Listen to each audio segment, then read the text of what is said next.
Today we're talking about landscaping 101. Most people always get excited about the remodels of the house and the inside, but nobody's really thinking about the outside and how instrumental that is on the buy and hold and the fix and flip specifically. So let's get into it before further ado. Conforming. The first thing that you do when you're looking at a property, obviously is figuring out budget, price, and make sure that it's a good investment opportunity. But when you're out there and putting your budget together, you want to say, hey, does every single yard here have flood irrigation, desert landscaping? Is there an HOA that requires certain landscaping to be done? And make sure that home falls in that category so it's not some outlier. It doesn't look ridiculous. If nobody else has grass, you're the only one with grass, probably want to make sure that you're doing the same that's conforming to the neighborhood, meaning that it looks the same, but hopefully better than everyone else's, utilizing the same landscaping general plan. The other thing that I like to do is after reviewing the home out on the spot, drive the neighborhoods, really start taking notes of what everyone else is doing, look at the stuff that most recently sold, or look at the rentals that have most recently rented, see what they got, what was their yield, and then you can kind of utilize that as a basis. You don't need to recreate the wheel.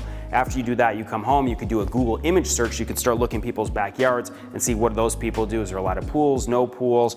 Is it desert landscaping in the back? Is there irrigation? Is there sod, artificial turf, etc.? So you can kind of extrapolate that data to devise your game plan. Budget. Most of the times people are, again, thinking about, it needs an AC, plumbing, electrical. No one's really talking about that line item right here of a budget. I like to utilize a basic rule of thumb of 1 to 2% of the future value of a property to determine a rough ballpark budget. Obviously, there's outside variables that come into play. If the home is just raw dirt on the front, raw dirt in the back, clearly you're gonna spend probably at least 2 or 3 times that budget. But if it's already got some existing elements and you can work with that, then you're gonna need to plan on 1 to 2% of that future value. So let's use an example of a $200,000 home. If the home is $200,000, 1 to 2%, you're looking at $2,000 to $4,000 in terms of a budget to really make that place look beautiful. Okay, so that's basic fundamentals. And I say FB, I'm talking about that future value, not what you're paying for it, what you plan on either selling it or what you feel the value of the home is after you remodel it and you're gonna hold it. I like to use a term called value engineering. We already have our existing crews. We have our landscapers that go out and are maintaining our properties. I like to use a mix of my existing crews to do maybe some of the hardscaping. We're gonna talk about hardscaping, maybe laying some of the pavers, maybe building block walls. They're easy to do. A lot of them know how to do that. So leverage your existing crews. They're already on site. We'll save on labor.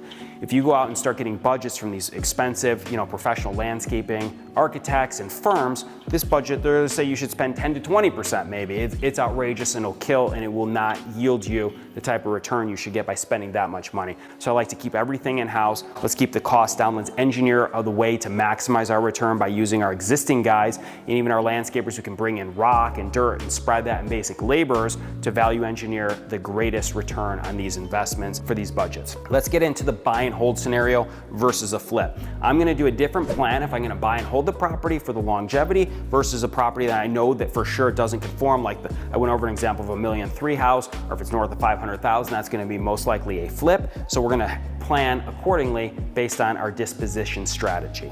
So on a buy and hold, we wanna have zero maintenance as much as possible. Everything's gonna require some level of maintenance, blowing. But if we can mitigate that from worrying about our tenants to maintain brand new sod, irrigation systems, the likelihood of a tenant, which again, there's some that are amazing, maintaining that is few and far between. So we wanna make this as seamless as possible, make sure that the tenants don't have to worry about excessive water bills, maybe they can't afford the rent, or they're spending so much money on a landscape or maintaining. Once again, it affects their ability to pay you. You need to think about that. So I wanna make this as streamlined. Once again, here in Arizona, we do a thing called desert scaping, where it's pretty much zero maintenance. You got rock, you got cacti, things that don't require a lot of maintenance and water. So it's simple. Kids can run around and play ball, and you're not pulling up turf, and there's not irrigation systems. So it's pretty standard. I like to use, again, more hard surfaces like rock, durable plants, pavers, which is a great way, which I love. Pavers right now are more affordable than concrete. They're beautiful. They can really kind of sexy up the outside of that house, give it that sex appeal and that curb appeal, and invite people, including all those tenants, to say, oh, my house is the one with the pavers, nobody else does it. It's called an overlay. You put that over the concrete. It's a simple and inexpensive way of getting good curb appeal, and it's durable and it's beautiful. So we're really looking at the least amount of maintenance, the least amount of overhead for the tenants, and the least amount of reliability for our tenants to worry about maintaining it to keep kind of that value and the aesthetics in place. Conversely, if we go into the flip strategy, we're gonna be using more stuff that's more maintenance based, like flowers. Like there's nothing better and more inviting when you got those wood chips and flowers coming up to home, again, relative to your geographic area. So you want to use stuff that may has a shorter shelf life, but but gives the women and the family this, oh, look at the flowers, look at the curb appeal, look at the sex appeal of this property. It's beautiful. You have that emotional attachment. You're probably going to be using more sod in this type of property here. Again, I didn't discuss some artificial turf, because again, artificial turf requires no water, no maintenance. It's going to look the same, in a year or two. You don't want to put the cheapest turf down because some of that starts to deteriorate with time. So invest in a good, durable product when you're looking at the artificial turf, but that also is a sexy way to give it curb appeal, but also worry about the longevity and the durability of that. On the flip, you can either do either, which is nice, so people could save money in the future with sod or artificial turf. A lot of times sod and feeling that fresh grass and the cushioning, it's irreplaceable compared to the turf, and it's probably less expensive too, but it will require more maintenance on that side. So you want to look at the cost in your area in terms of the grass costs, the growing, the maintenance, etc.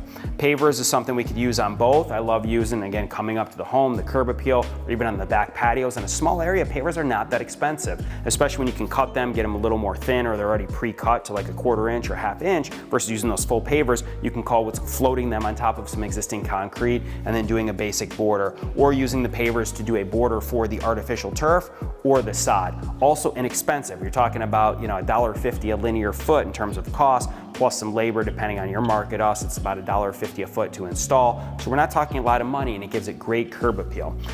Here I'm going to be running some new irrigation or checking the existing irrigation. I care about that when we go to resell. Inspectors will look for the irrigation, make sure it's working, we're getting sufficient water to the plants, the trees, the grass, if it's relevant there. And when I do that, I always want to put on a new timer. Timer's $100, $150 installed, and it also looks good to the buyers. They say, oh, you didn't take any shortcuts. So it's a lot of times it's reflective of the other work. When you start looking at the exterior and they say, hey, there's no shortcuts, it's beautiful landscaping. Clearly this individual spent money on the house, he or she did a great job, and that will carry through to the inside as well.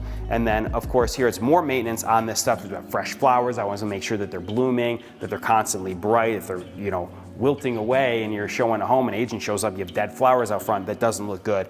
So you always want to maintain these on the flips, make sure your landscaper service it more frequently, which will have more out-of-pocket costs in the short term for you. But again, labor is inexpensive for you guys to go out as long as they're consistent to blow, change out some flowers, make sure it looks, smells good, feels good. We want to invite those people in, we want to lure them into the property, we want them perfect for pictures and for our marketing. And we also want that emotional curb appeal, that emotional vested interest of those clients coming through, and really just spark that interest, give them the best foot forward by focusing on the landscaping. So there it is, in a nutshell. Landscaping 101, it's been extremely important to me. It makes my tenants super happy, helps on the longevity and retention of them by spending money today for the retention of them tomorrow.